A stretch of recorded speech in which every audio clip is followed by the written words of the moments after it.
Hello guys, once again welcome back to our spoken English learner channel. जब भी हम अपनी डेली लाइफ में ऐसी बातें करते हैं कि हाँ मुझे कोई शौक़ नहीं है तुमसे बात करने का मुझे कोई शौक़ नहीं है तुमसे मिलने का, तो ऐसे सेंटेंस को कैसे बनाते हैं चलिए आज देखते हैं। शॉर्ट स्ट्रक्चर है, सिंपल, जैसा कि आप बोलना चाहेंगे बस वर्ब लगाते जाइएगा। देखते हैं इसमें स्ट्रक्चर क्या काम आता है। सब्जेक्ट आप मुझे का यूज़ कर सकते हैं, ही शी इट नेम जो भी आप यूज़ करें कर सकते हैं। मीन्स राम को शौक नहीं है गाना गाने का, तो राम भी आ सकता है, बट उसके हिसाब से यहाँ पे हेल्पिंग वर्ब यूज़ होगा। Okay, and not fond of, helping verb के बाद जैसा ही हम नॉट का यूज़ करते हैं एज अ सिंपल सेंटेंस में भी नेगेटिव फॉर्म में नॉट का, तो सेम नॉट का यूज़ किया है एंड फाउंड ऑफ का, प्लस उसके बाद नाउन लगाएंगे या फिर जेरंड लगाएंगे। जेरंड तो आप जानते ही होंगे जो कि आईएनजी फॉर्म होता है, वर्ब का फिफ्थ फॉर्म भी कहते हैं इसे, वर्ब का फिफ्थ फॉर्म भी कहते हैं, प्लस ऑब्जेक्ट। उसके बाद ऑब्जेक्ट आप लगाते जाइएगा। जैसे मुझे कोई शौक़ नहीं है तुमसे मिलने का, सो एम, आई के साथ क्या लगेगा एम, क्योंकि प्रेजेंट की बात कर रहे हैं। एम नॉट फाउंड ऑफ हो गया ये सेंटेंस, ठीक है। तुमसे मिलने का ये तो वर्ब हो गया, सो जेरंड फॉर्म मीटिंग यू, मुझसे कोई शौक़ नहीं है तुमसे मिलने का। फिर है मुझे कोई शौक़ नहीं है तुमसे बात करने का, again I am not fond of, इसे आप टॉकिंग टू यू, आपसे बात करने का। ते मुझे कोई शौक़ नहीं है इंग्लिश सीखने का, so I am not fond of learning English. अब नाउन का यूज़ सीखते हैं। मुझे कपड़े का शौक़ नहीं है, मैं ज़्यादा कपड़ा खरीदना मुझे पसंद नहीं है, so I am not fond of clothes. I am not fond of mobile, मुझे मोबाइल का शौक़ नहीं है, हालांकि मोबाइल का शौक़ आप सबको है, मैंने तो सेंटेंस बनाने के लिए कह दिया है। वैसे आप नाउन और जेरंड का यूज़ करके बहुत सारे स्ट्रक्चर बना सकते हैं। तो नेक्स्ट देखते हैं, नॉट का यूज़ किए हैं तो मुझे कोई शौक़ नहीं है। सिमिलरली अगर नॉट को हम हटा देंगे तो ये शौक़ है हो जाएगा। अब मुझे शौक़ है, ये रहा इसके स्ट्रक्चर, क्या हो जाएगा, मुझे किताब पढ़ने का शौक़ है, एम फाउंड, अब नॉट नहीं लगाएंगे बस fond, am fond of reading, मुझे पढ़ने का शौक़ है। मुझे खेलने का शौक़ है तो am fond singing a song, मुझे गाना गाने का शौक़ है।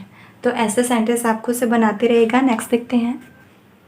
अब जब भी हमें ऐसी बात करनी रहती है जैसे कि पिछले कुछ दिनों से मैं तुम्हें देख रही हूँ कि तुम मुझे इग्नोर कर रहे हो, पिछले कुछ दिनों से मेरी हालत ठीक नहीं, तो इसके लिए क्या वर्ड यूज़ करते हैं, for the last few days. ये रहा for the last few days. यहाँ पर जो for the last few days का यूज़ हुआ है गाइस, वो क्या है, प्रेजेंट परफेक्ट कंटिन्यूस या फिर प्रेजेंट पास्ट कंटिन्यूस में जो टाइम यूज़ होता है, जो सेंटेंस यूज़ होता है, सिंस या फिर फॉर उसमें यूज़ होता है, ये वही फॉर है, ठीक है।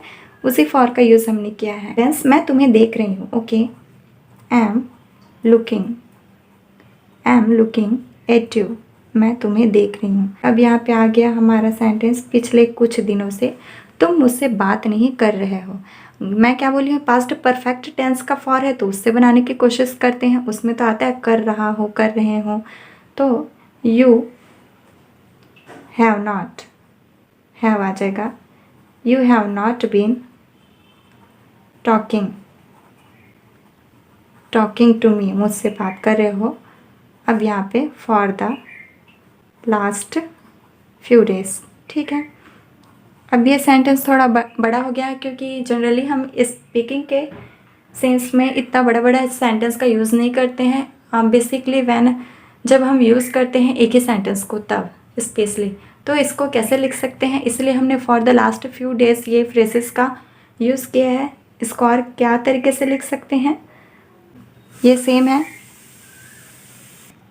बट इसमें अब हमें क्या करना पड़ेगा, अगर इस रूल से हम नहीं बनाएंगे टेंस के रूल से, तो बस for the last few days को फर्स्ट में लिखना है, उसके बाद सेंटेंस को लगा देना है। अब for the last few days को पहले लिख लेंगे, for the last few days. अब इसको पहले लिखें, इसका ये मतलब है कि अब हमें परफेक्ट कंटिन्यूस टेंस का यूज़ नहीं करना पड़ेगा, डायरेक्ट कंटिन्यूस का ले लेंगे। जैसे कि तुम मुझसे बात नहीं कर रहे हो, for the last few days you are not talking to me, you, ठीक है, बस यही डिफरेंस। पिछले कुछ दिनों से मैं परेशान हूँ, so for the last few days, इस सेंटेंस को पहले लिखना है for the last few days. अब अपना स्ट्रक्चर यहाँ तक हो गया ये, for the last few days. अब मैं परेशान हूँ, I am upset. So okay guys, let's see you on the next video. Till that, just keep practicing, and if you are new then don't forget to subscribe our channel, and